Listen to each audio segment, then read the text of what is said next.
Boa noite. Confira agora as notícias de Minas nesta quinta-feira. Segurados do INSS afastados por doença ou acidente precisam ficar atentos à convocação para a revisão do benefício. 160 mil contratos já foram suspensos. Cerca de 70 cães e gatos amanheceram mortos em uma cidade do Triângulo. A polícia suspeita de envenenamento e tem até recompensa para quem denunciar o autor. 12 pessoas foram presas suspeitas de aplicar o golpe do chupa-cabra em caixas eletrônicos de um shopping de Belo Horizonte.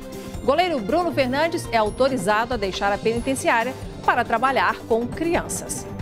O protesto dos carroceiros é um dos assuntos na conversa com o nosso comentarista de assuntos da cidade, que é o Carlos Lindenberg. E na série Malas Prontas, vamos te levar para conhecer um museu inusitado, o Museu do Jeca Tatu. A agenda cultural está repleta de dicas, tem cinema, teatro, música e muito mais. E na política, qual foi a bancada mineira na votação que protegeu o presidente Michel Temer de ser investigado? Nosso comentarista Orion Teixeira vai analisar. E no futebol, todos os detalhes sobre a formação do Cruzeiro para o jogo desta noite contra o Vasco e sobre a derrota do Atlético com o Mineirão lotado para o líder Corinthians. Essas e outras informações a partir de agora.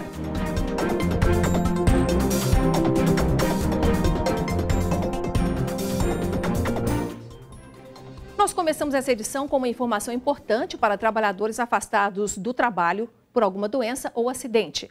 O INSS cancelou quase 160 mil benefícios nos últimos 12 meses. Os segurados têm sido convocados para novas perícias. Quem não comparece deixa de receber o valor. Rodrigo foi diagnosticado com uma doença que provoca problemas respiratórios e de imunidade. Está afastado do trabalho há 6 anos e recebia cerca de R$2.000 do auxílio doença. Ele foi chamado para uma nova perícia e teve o benefício cortado. Decidiu, então, recorrer à justiça. Você tem uma doença, diferente, o que é o meu caso, e com uma única forma de sustento, com vários e vários laudos de vários especialistas, te diagnosticando a sua incapacidade e simplesmente você vai numa perícia e essa perícia é negada. Já é difícil viver com a doença, sem ainda nenhum recurso, mais ainda, 435 mil segurados do INSS foram convocados por carta para fazer a revisão do benefício. Mais de 55 mil não foram localizados por problemas no endereço e tiveram os nomes publicados no Diário Oficial da União. Eles têm um prazo de 5 dias para entrar em contato pelo telefone 135 e agendar a perícia. Caso contrário, o benefício será suspenso. Todas as pessoas que estão em benefício, seja auxílio-doença, seja aposentadoria por invalidez, e que estejam com mais de 2 anos sem passar por uma perícia médica, vão ser convocados em um determinado momento para nova revisão. O segurado deverá comparecer à perícia com documento com foto, relatórios médicos, exames e receitas atualizadas. Quase 160 mil benefícios por auxílio-doença no país foram cancelados desde que o INSS começou a revisar os processos. São usuários que a perícia constatou a capacidade de retornar ao mercado de trabalho. Esses cortes geraram uma economia superior a R$2,5 bilhões. Só em Minas Gerais, quase 75% dos segurados que passaram pela perícia tiveram os benefícios cancelados. Um exemplo, um segurado que tenha tido uma apendicite, que geralmente uma apendicite não complicada, o tempo de benefício gira entre 30 e 60 dias, o segurado ficou mais de 5 anos em afastamento. Cerca de 70 cães e gatos apareceram mortos na madrugada da última terça-feira na pequena cidade de Água Comprida, no Triângulo Mineiro. Revoltados com a situação, moradores do município cobram uma resposta e querem a punição dos autores do crime. Água Comprida, no Triângulo Mineiro, é considerada uma cidade tranquila pelos moradores.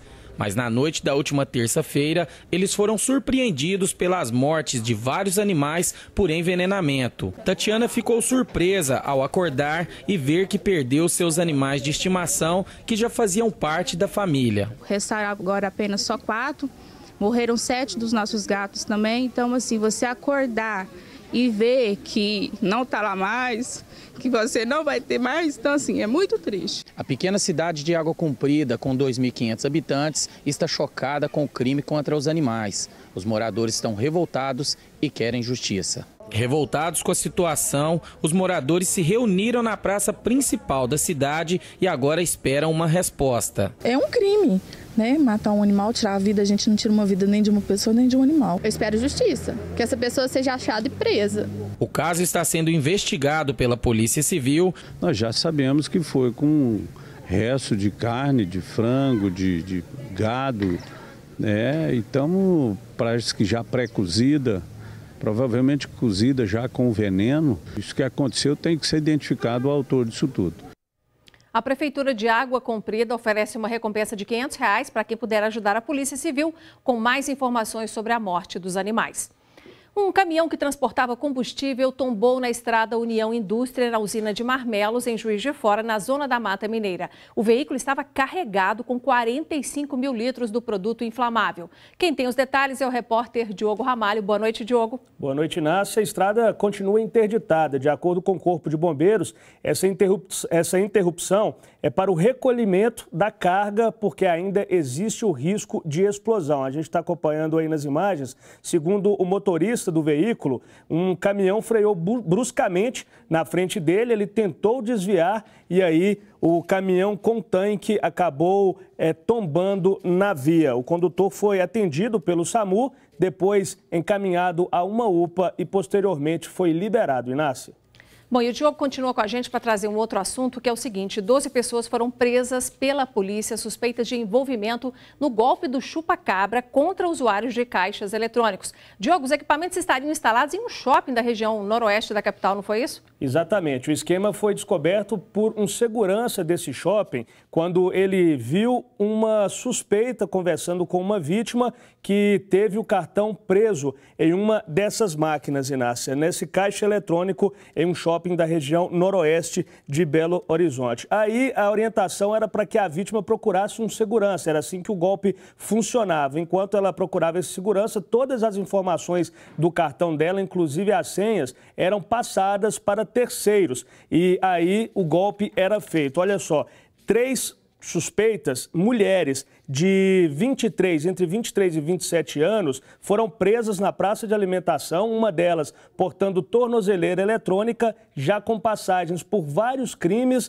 e também com mandado de prisão por roubo em aberto. Certo, Diogo, daqui a pouco você volta com outros destaques do noticiário de hoje.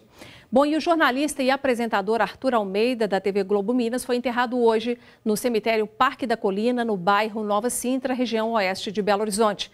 Familiares, amigos e centenas de admiradores de Arthur prestaram homenagens durante todo o dia no local. Arthur Almeida morreu no dia 24 de julho, aos 57 anos, em Portugal. Ele estava de férias em Lisboa quando sofreu uma parada cardiorrespiratória.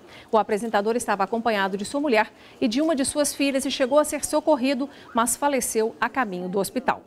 Bom, e o nosso assunto agora é política. Na votação histórica realizada ontem na Câmara dos Deputados, que pela primeira vez analisou o pedido de investigação contra um presidente em exercício, Michel Temer foi poupado. Nosso comentarista de política, Orion Teixeira, já está conosco. Orion, a vitória do Michel Temer de ontem dá sossego para ele governar aí o próximo 1 ano e meio ou não? Boa noite. Boa noite a todos. Não, Inácia, não foi uma vitória tranquila. Ele apenas conseguiu uma votação suficiente para salvar a própria pele. Para ser presidente e governar de fato, ele precisa de pelo menos 60% dos 513 deputados federais, que somam aí 308 votos. Para quê? Para aprovar medidas, por exemplo, que cortem despesas, que mexem, que mudam a Constituição, como a reforma da Previdência. Então, nesse caso, ele precisa de ter mais apoio. O que ele deve fazer para conseguir mais apoio? Ele deve fazer uma reforma ministerial, distribuir mais cargos para atrair aliados. Tem que tomar cuidado para não desagradar e piorar a situação. Aguardemos, né? Outro assunto que a gente vai ver dentro desse mesmo tema com o Orion é o seguinte: é que Minas Gerais tem a segunda maior bancada na Câmara dos Deputados, com 53 parlamentares. E na votação de ontem, Minas foi o estado que mais apoiou Michel Temer, considerando o número de votos. 62% dos parlamentares mineiros votaram pelo arquivamento da denúncia. Orion, a bancada mineira é conhecida aí como integrante do tal baixo clero, que são deputados com menos valor, enxergados com menos relevância pelo Planalto. O fato deles terem apoiado ontem parece uma contradição. O que houve em troca? É a forma de fazer política, Inácia. A bancada mineira não é ouvida porque ela não tem unidade política. Poderia ser feito pelo governador, que seria o porta-voz dos mineiros, mas também ele não faz. Então, a bancada fica vulnerável aí ao presidente na cooptação de votos, porque a bancada prefere falar ao pé do ouvido, então, do que realmente falar em nome de todos os mineiros. Ao final, ela continua clientelista, fazendo essa política aí pragmática, defendendo cada um seus próprios interesses e ninguém pelos mineiros. E ainda em política, o PSDB foi um grande aliado do Planalto na votação de ontem. Todos os deputados tucanos mineiros votaram a favor. Apenas Eduardo Barbosa não compareceu por causa do falecimento da esposa. No cenário nacional, o PSDB de Aécio Neves mostrou que está rachado. E hoje o senador, afastado da presidência do PSDB, pediu para que o interino Tasso Gereissati continue no cargo. Orion, o Planalto parece que reconhece nas articulações dos últimos dias a importância do Aécio para conseguir a vitória de ontem. Mas isso para ele significa ganho ou perda daqui para frente? Olha, a Aécio não tem mais o que ganhar, apenas salvar a própria pele também. Então, no momento, foi mais confortável para o PSDB evitar esse constrangimento de ter um comandante investigado em 9 inquéritos. Então, para a Aécio agora vai fazer política nos bastidores e também cuidar da sua própria defesa. E o PSDB daqui para frente vai cuidar das eleições presidenciais, porque todos, tanto os aliados como a oposição, decidiram manter Temer no cargo. E daqui para frente, então, começou a corrida sucessória. Bacana. Obrigada por essa dose dupla essa semana. Até semana que vem. Obrigada, Orion. E diante da maior torcida da temporada reunida no Mineirão, o Atlético perdeu outra partida. Mais de 45 mil pessoas assistiram a mais uma vitória do invicto Corinthians por 2-0. O Atlético começou querendo assustar o adversário, mas não manteve a postura de ataque. O Galo começou logo com 3 ataques para cima do Timão. Casares e Rafael Moura 2 vezes. O Corinthians só incomodou aos 26 minutos com esse chute de Jô. Na sequência, Atlético de novo. Belo lançamento de Marcos Rocha para Casares, que escolheu bater para o gol e não cruzar.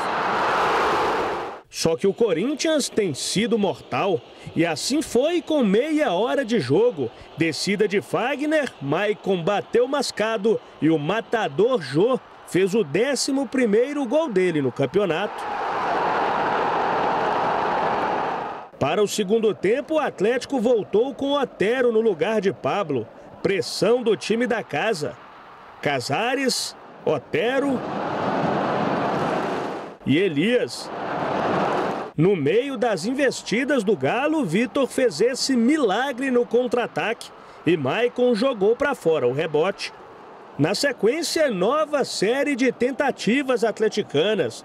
Robinho entrou no lugar de Elias e perdeu esse gol. E Casares parou em Cássio. Aí, novamente, o Corinthians foi Corinthians. Preciso. 2-0 e mais uma vitória na competição. Eficiência que impressiona. Frio, cirúrgico e letal. Esse foi o Corinthians que decidiu o jogo com praticamente 4 ataques. O Galo foi mais um que não conseguiu derrubar o Timão e colecionou agora a sua 6ª derrota em 10 jogos em casa. Ficamos chateados por a presença maciça do nosso torcedor, queríamos dar uma resposta melhor em casa, mas temos que nos erguer o mais rápido possível, porque o campeonato ainda requer pontos, né, para a gente chegar numa posição melhor, e vamos lutar para isso.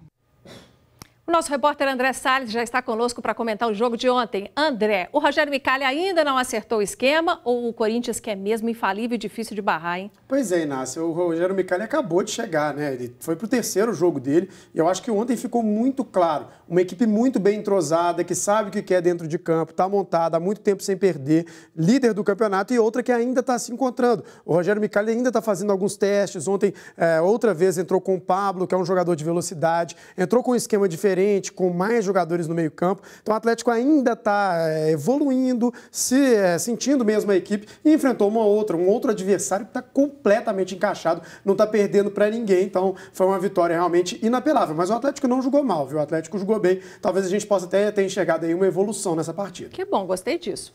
Bom, e com o saldo de 5 partidas seguidas sem vitória, o Cruzeiro tenta encerrar o maior período sem vencer na temporada, logo mais contra o Vasco. André, o time precisa dessa vitória vitória para avançar. E a escalação parece que já saiu. Você está confiante na formação de hoje? Exatamente, a escalação saiu agora, né? A gente acabou de descobrir aqui. As novidades eram aquelas mesmas que a gente esperava, né? O Lucas Silva entrando no meio, o Brian na lateral esquerda e também o Rafinha, né? Que ganha uma oportunidade. Sassá começando desde o início, então essa escalação é uma escalação interessante, era a esperada. E o Vasco é uma equipe que, apesar de ter tido um resultado muito surpreendente contra o Atlético, acabou sendo derrotado pelo Atlético Paranaense em casa na última rodada. Então não é essa força toda, teve um dia a menos de descanso. Acho que o Cruzeiro tem uma boa oportunidade. E aí a gente lembra, realmente olhando os números, é muito tempo sem vencer. O Cruzeiro precisa ganhar para encostar no G6. Tomara, e amanhã você traz o resultado, hein? Isso Obrigada, mesmo. André. Obrigado. O goleiro Bruno Fernandes foi autorizado a trabalhar fora da penitenciária e com crianças. Todos os detalhes a seguir. E vamos te mostrar também um museu que talvez você não conheça. É o Museu do Jeca Tatu. E ele fica bem perto de Belo Horizonte e retrata a história de um personagem fictício, mas que foi inspirado na realidade.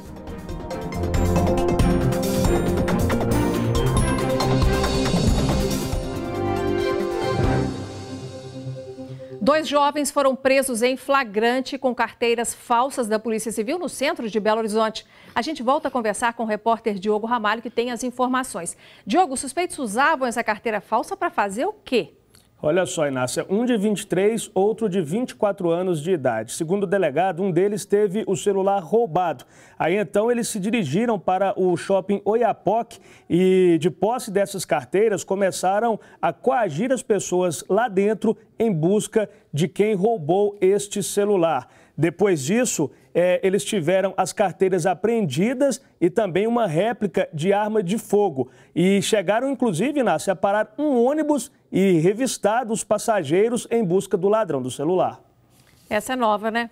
O goleiro Bruno Fernandes vai deixar a penitenciária para trabalhar. Ele recebeu autorização para atuar externamente em uma entidade que presta serviços de caráter público e que é voltada para a inclusão e ressocialização de presos em Varginha, no sul de Minas. Diogo, o que o Bruno vai fazer exatamente? Ele vai dar aulas de futebol de segunda a sexta-feira, Inácia, para crianças e adolescentes que são atendidos por essa entidade. Mas, como você acabou de dizer, ele não terá contato com o externo. Ele só terá acesso à área interna da entidade e também contato com pessoas que são da família, ou seja, não terá contato com pessoas que não são da família. E o recurso contra a condenação de 22 anos e 3 meses que ele está sendo julgado, vai ser julgado aí no Tribunal de Justiça de Minas Gerais no próximo mês. E na mesma data será julgado também o recurso que questiona, na verdade, a expedição da certidão de óbito de Elisa Samúdio, Inácia. Obrigada, Diogo, por hoje. Amanhã você volta. Até amanhã. Até amanhã.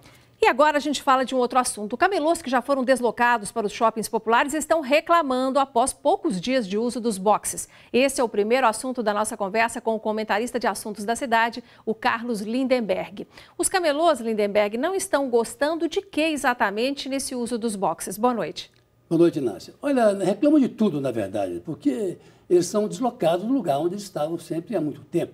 Eles reclamam, por exemplo, do pouco espaço, da queda de vendas, porque é muito cômodo também para o ambulante, estabelecer uma banca no passeio e ficar ali vendendo sem pagar imposto, atrapalhando o trânsito, atrapalhando transeuntes, enfim, eles estão insatisfeitos. Agora, o prefeito Calil, com quem eu conversei há pouco tempo, disse o seguinte: não vai voltar atrás. Essa decisão de tirar os camelôs, os ambulantes, do centro da cidade, ele não volta atrás e é para valer. E se a gente for pensar, a ida dele para os boxes deles é uma salvação para um crime que eles estavam cometendo da ordem pública, né? Mas não entende assim, né? Ele não entende assim. Ele entende botar a banca dele no passeio e vender o produto dele. Aguardemos, então, como é que vai ser esse desenrolar. Será que eles ficam nos shoppings populares ou não? E um outro assunto que a gente vai ver com o Lindenberg é o seguinte, é que faz um mês hoje que os vereadores de Belo Horizonte aprovaram em primeiro turno o projeto de lei que prevê a troca gradativa de carroças e charretes por veículos motorizados aqui em BH. Na última terça foi realizada uma audiência pública na Câmara Municipal, na qual ficou acordada a criação de uma comissão mista para discutir alternativas ou ajustes nesse projeto. Essa comissão terá a participação de vereadores, carroceiros e de defensores dos animais. Lindenberg, eliminar carroças e charretes é uma boa saída para Belo Horizonte? Não, na verdade você está...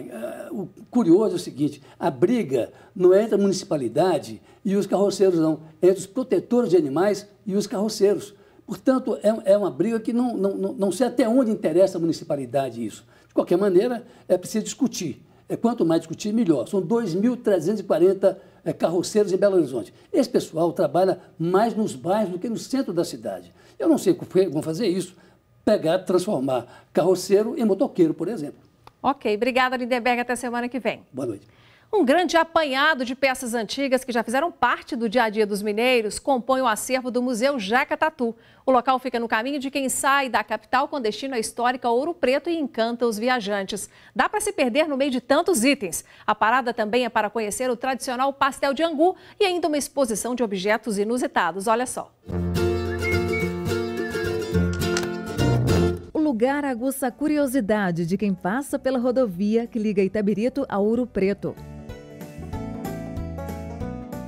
E a parada à beira da estrada se transforma numa viagem ao passado. Um ônibus escolar de estilo americano, daqueles bem antigos, se tornou uma biblioteca. Não parece, mas acredite, é uma lanchonete com uma decoração inusitada. Discos do chão ao teto, fotos de artistas, vitrolas, telefones. É tanta coisa que os olhos se perdem no meio da antiguidade. Jeca Tatu é uma mistura de museu e restaurante, arte e cultura. Fica às margens da BR-356. O nome foi inspirado num personagem criado pelo escritor Monteiro Lobato, que tem tudo a ver com o lugar. Quando as pessoas chegam aqui e vê uma coisa, vê outra, assimila a dificuldade, a força que tem. Jeca Tatu é uma energia de forças anteriores, né? Dentro do museu, um outro museu, este com obras de arte feitas com sucata. O que era lixo se tornou peças belíssimas e diferentes, como estas cadeiras feitas com rodas de bicicleta, ou esta árvore de Natal criada com arames. Às vezes eu passo uns 4 meses, 5 meses sem fazer nada, de repente eu faço alguma coisa. Então, assim, não é nada projetado, nada é escrito, nada é desenhado. Já imaginou assistir a um filme à beira da estrada? No Jeca Tatu, até isso é possível. O lugar tem um cinema com 158 lugares que exibe filmes em preto e branco. Tem gente que não conhece, não sabe, não vê uma cadeira, não vê um projetor, não vê uma coisa que era atração na década de 40, 50, 60, 70, até há pouco tempo atrás ainda tinha essas atrações. Ao som de músicas antigas tocadas na vitrola.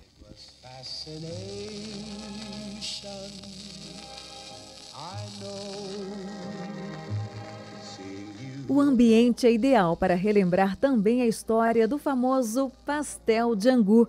Surgiu em Itabirito, na época da escravidão, e hoje é um sucesso. O pastel de angu começou na Fazenda dos Portões, aqui na região de Itabirito, por volta de 1885.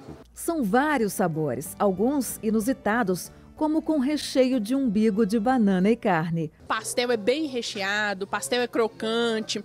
Eu paro aqui há muitos anos, né? Desde que eu frequento Ouro Preto, aí desde meus 17 anos talvez, nós paramos aqui no Jeca Tatu para comer esse pastel. O Jeca Tatu é um daqueles lugares difíceis de traduzir em palavras. É preciso conhecer de perto.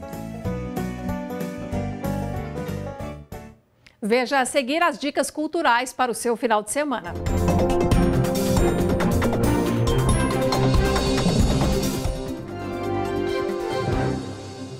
Estamos de volta com as dicas da nossa agenda cultural.